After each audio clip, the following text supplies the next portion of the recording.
My second point is simply this: do your part. I know y'all thought y'all was going to get this real deep theological sermon on the Sunday before Thanksgiving, but this is just what I got to give you. Don't give up and do your part. That part. Do it. Because God is going to do his part. But you got to do your part. So watch this. The cupbearer tells Joseph his dream first. And in his dream, he sees a vine with 3 branches that produces grapes. Joseph tells the cupbearer, this means 3 days you're going to be restored to your position with the king. Then Joseph asked the cupbearer to remember him. Remember him and show him kindness by mentioning his name to Pharaoh. Let me try that one more time.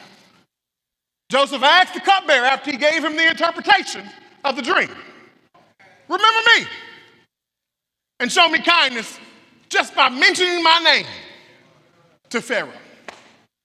Joseph tells him, I can almost imagine it was probably forcibly too, like, hey, I was forcibly taken out of the land of the Hebrews. And I've done nothing wrong that deserves me to be here. Okay. So Joseph's request makes it clear, watch this, that he desperately wants to get out of prison as soon as possible. He has the same frustrations.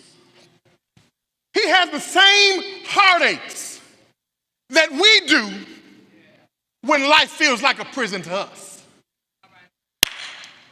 Joseph was trusting in the Lord, but he was also doing all he could do to get out of prison. We try one more time. Joseph was trusting in the Lord, but he was doing all that he could do to get out of prison.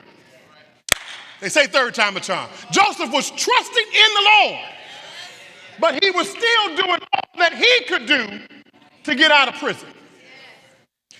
See, my brothers and sisters, when we find ourselves in prison,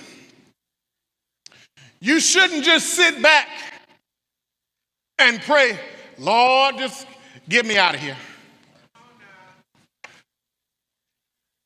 Because see, there's a whole lot of people, and I come to help you today, because there's a whole lot of people that try to hide their laziness. Lord, help me today. They try to hide their laziness when they're in a prison by saying things like, well, you know, I'm just praying about it and I just want to see what the Lord going to do.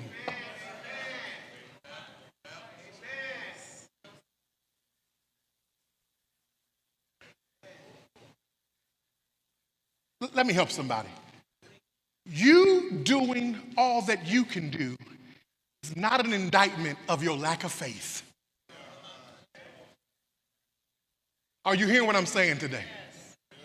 Because some people have that theology as well. It's like, you know, well, I don't want to make this move. I don't want to do this because I'm really trusting in the Lord. Okay, well, maybe God gave you that idea. Maybe God gave you that thought so that he's working through you and in you to get you out of the situation that you're in.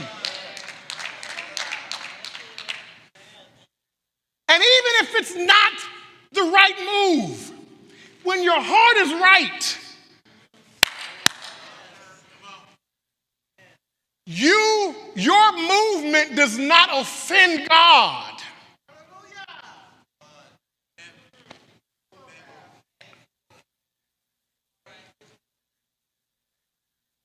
Because when life seems like a prison, you got to remember. Oh, I found this scripture, Proverbs 13. Put that up on the scripture. Look at what this says. The slacker craves, yet has nothing. But the diligent is fully satisfied. See, this means that the sluggard or the lazy person doesn't get what he wants because he's unwilling to work for it. I don't know who I'm preaching to today, but I know I'm helping somebody today. On the other hand, the diligent or the hard worker will prosper, and watch this, and be satisfied. And sometimes getting out of prison requires a lot of hard work while we're trusting in the Lord to bless our efforts.